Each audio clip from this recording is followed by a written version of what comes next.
जी बिस्मिल्लाहिर्रहमानिर्रहीम। स्टूडेंट, आज का हमारा टॉपिक जो है वो है जी इंटेलेक्चुअल प्रॉपर्टी और कॉपीराइट टर्म। आज हम देखते हैं जी इंटेलेक्चुअल प्रॉपर्टी और कॉपीराइट टर्म क्या क्या चीज़ें होती हैं। अच्छा जी, नंबर एक, जो पहला क्वेश्चन जो बड़ा इंपॉर्टेंट क्वेश्चन है वो है जी what is the intellectual property. Intellectual property क्या है, इसकी डेफिनेशन क्या है। इसकी डेफिनेशन सबसे पहले हम देखते हैं। इंटेलेक्चुअल प्रॉपर्टी जो है ना रेफर स्टार्ट करती है टू क्रिएट, जो है ना क्रिएशन ऑफ द माइंड, कोई तख्लीकी काम। वो इन्वेंशन भी हो सकती है, चाहे वो लिटरेरी हो या आर्टिस्टिक हो, डिज़ाइन हो, कोई सिंबल हो, कोई नेम हो, कोई इमेज हो, कोई भी चीज़ किसी भी फील्ड में हो, उसको इंटेलेक्चुअल प्रॉपर्टी हम बोलते हैं। अच्छा, इंटेलेक्चुअल प्रॉपर्टी जो है ना ये इसको हम ना करेक्टराइज करते हैं जी नॉन फिजिकल। एक होती है फिजिकल प्रॉपर्टी, ठीक है ना, जैसे जिसको आप छू सकते हैं, जैसे वो गाड़ी है, मकान है, प्रॉपर्टी है, ज़मीन है, बिल्डिंग है। जो चीज़ अब तख्लीकी काम है, जिसके कोई स्टोरी है, कोई सॉन्ग है, कोई पोइम है या कोई सॉफ्टवेयर है, वो आपका इंटेलेक्चुअल प्रॉपर्टी होती है और वो नॉन फिजिकल प्रॉपर्टी होती है।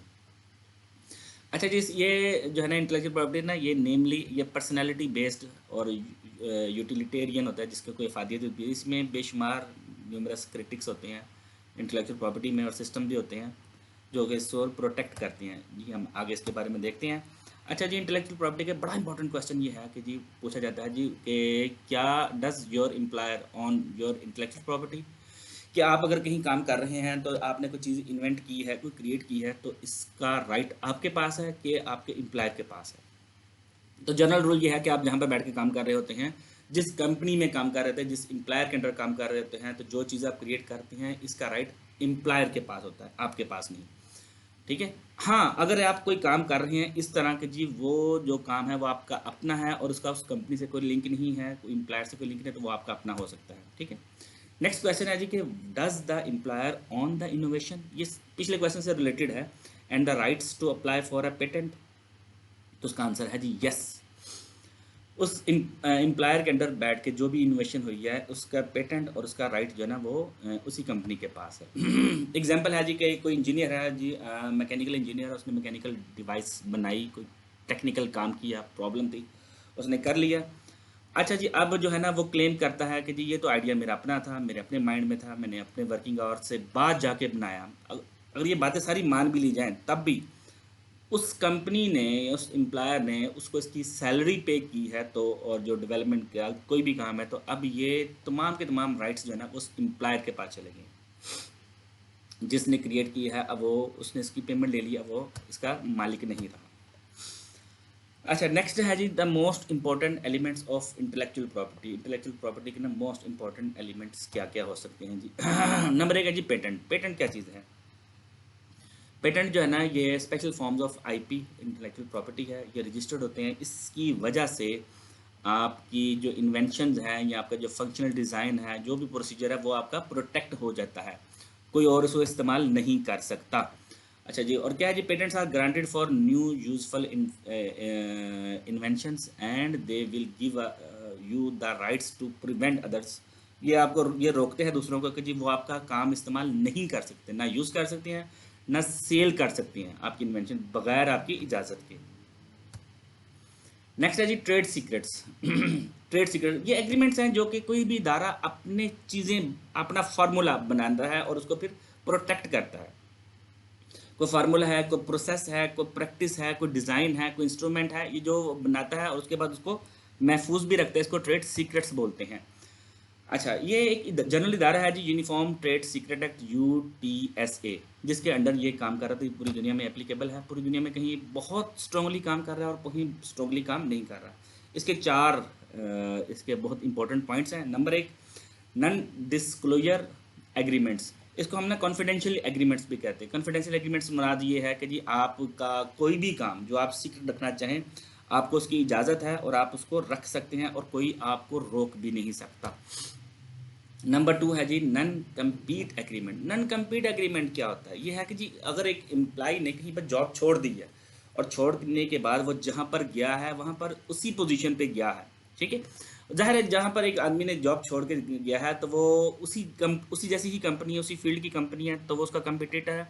वहाँ पर वो कोई ऐसी इन्फॉर्मेशन शेयर नहीं कर सकता, ना उसको यूटिलाइज कर सकता है, ना उससे फ़ायदा उठा सकता है जो कि उसने पिछली कंपनी में इस्तेमाल की थी और वो उसको जॉब में वो काम करता रहा था। इन्फ्रिजमेंट का मतलब होता है कि जी किसी चीज़ को ना रोक देना, रूल्स एंड रेगुलेशन को रोक देना और उसको कॉन्ट्रैक्ट को रोकना, उसको उसको वायलेशन को रोकना, ठीक है। तो ये भी अ, वो किसी भी चीज़ के राइट्स हो सकते हैं, उसको रोकना, ये इस कानून के अंदर ये चलता है। अच्छा, इन्फोर्समेंट में ये होता है कि ये कोई इंटरनेशनल कानून दुनिया में कहीं पे भी नहीं है, इंटरनेशनल लॉ दुनिया में ऐसा कोई नहीं है कि जी जो पूरी दुनिया पर को इस पर ना अप्लाई कर सके। पूरी दुनिया के ना वो अब चीज़ें ना रोक सके, एक मुल्क में एक चीज़ चल रही है दूसरे मुल्क में उसको उसका ना इस्तेमाल रोका जा सके। अच्छा, ऐसा दुनिया में नहीं है, कहीं पर ये बहुत स्ट्रांगली चल रहा है, कहीं पर ये स्ट्रांगली नहीं चल रहा है। इसकी बहुत बड़ी एग्जांपल आपके पास मौजूद है कि माइक्रोसॉफ्ट की सीडीज़ जो है पाकिस्तान में बड़ी आसानी से मिल जाती है, बड़ी सस्ती मिल जाती है और आप उसको बगैर लाइसेंस के इस्तेमाल कर लेते हैं, जबकि दुनिया में दूसरी कंट्रीज़ में आपको भी पता है कितना आसान नहीं है। दूसरी कंट्रीज़ में जा माइक्रोसॉफ्ट की प्रोडक्ट आपने यूरोप में इस्तेमाल करनी हो या कनाडा में इस्तेमाल करनी हो तो इतना आसान नहीं है उसको इस्तेमाल करना, जबकि पाकिस्तान जैसे मुल्क में ये चीज़ें बहुत आसान है, बहुत ईजिली ये चीज़ें मिल जाती हैं। ट्रेडमार्क्स क्या होता है जी? ट्रेडमार्क क्या होता है जी? ट्रेडमार्क जो है ना ये इंटेलेक्चुअल प्रॉपर्टी है, इसमें कोई भी डिज़ाइन हो सकता है, कोई भी साइन हो सकता है, एक्सप्रेशन, कोई आइडेंटिटी, कोई सर्विसेज, कोई चीज़ भी ऐसी हो सकती है जिसको आप ट्रेडमार्क बनाना चाहते हैं। अच्छा जी, ये बैजेस वगैरह भी हो सकते हैं, ये डिस्टिंग्विश करते हैं जी service to service, goods to goods और कंपनी टू कंपनी। इसमें क्या क्या चीज़ें इंक्लूड हो सकती हैं जी ट्रेडमार्क में? ट्रेडमार्क में आप नाम, किसी भी कंपनी का नाम, उसके सिंबल्स, किसी भी कंपनी के कैच फ्रेजेज, कोई भी फ्रेज बड़ा या छोटा या कंप्लीट या हाफ कोई भी बना सकते हैं, उसको आप ट्रेडमार्क के तौर पर इस्तेमाल कर सकते हैं। फिगर्स, ये कोई करैक्टर हो सकता है, कोई कार्टून हो सकता है, कोई इंसान हो सकता है, कोई तख्लीकी काम भी हो सकता है, या फिगर्स बना के कोई डिज़ाइन बना कर ये आप दे सकते हैं और ये आपका ट्रेडमार्क के तौर पर ये चीज़ यूटिलाइज हो सकती है। लिरिक्स, कोई म्यूज़िक, कोई धुन आप बना सकते हैं, उसको यूटिलाइज भी कर सकते हैं, ये भी आपका ट्रेडमार्क है। कॉपीराइट, अच्छा कॉपीराइट क्या है जी? कि जी कॉपीराइट जो ना आपका ये कलेक्शन ऑफ राइट्स है जी, आपका ऑटोमेटिकली कि जो चीज़ें आपने बनाई हैं वो आपकी है, वो आपकी ऑथरशिप है और उसको वो लिटरेसी वर्क है या सॉन्ग है, कोई भी है, ये आपका है और उसको कोई और इस्तेमाल नहीं कर सकता। इसको रोकना बहुत ज़्यादा ज़रूरी है और ये कॉपीराइट एक्ट के तहत चलता है। ये कानून आपको इसके जो है ना पाबंद करता है कि जी आप अपनी चीज़ों को बचा सकते हैं। अच्छा, कितनी देर कॉपीराइट एक्ट चलता है? आमतौर पर कहा जाता है कि जी ये आपका ही है, लेकिन बेशुमार फैक्टर्स के अंदर इंक्लूड होते हैं। अच्छा, क्या क्या है कि जिस दिन ये पब्लिकेशन हुई उसके बाद ये कानून बना जी, मतलब ये जनवरी 1978 में एक लॉ बना कि जब ये बन गया, जब एक चीज़ बन गई, छप गई, उसके बाद उस ऑथर की लाइफ, जितनी भी उसकी लाइफ है उस वक्त तक वो चलेगा।